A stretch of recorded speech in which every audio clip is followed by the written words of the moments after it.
Ito na naman ako for mini vlog. For today's video, random video lang itong mga kainday, kaganapan lang sa araw ng Sabado. So mga 10 AM lang, mga kainday, pumunta ako ng supermarket para bumili ng mga kailanganin sa bahay. At the same time, sabay na rin yung mga kagamitan sa paglalaba. Habang naglalakad nga ako niyan mga kainday, ramdam ko yung sobrang init ng panahon. Saka ko pa naisip, hindi pala ako nakapagdala ng payong dahil mabilisan nga ang pag-alis ko dahil yung Junakis ko gustong sumama. Pagkarating ko nga ng supermarket, dumiretso muna ako sa Watson dahil bibilan ko pala ng vitamins ang aking anak dahil kailanganin niya yon. Dahil sa panahon ngayon na paiba-iba ang timpla, parang ugali ko lang.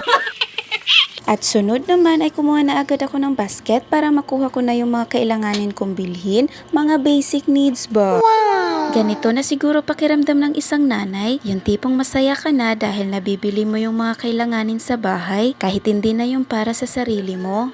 Sa totoo lang, malaki talaga ang kaibahan ng dalaga ka pa kumpara ngayon naganap na isang nanay ka na. Maraming mga bagay na nagbabago. Maaring may mga bagay ka na nagagawa mo dati na hindi mo na magagawa ngayon. Hoy, bigla namang nag-emote, Diyos ko day.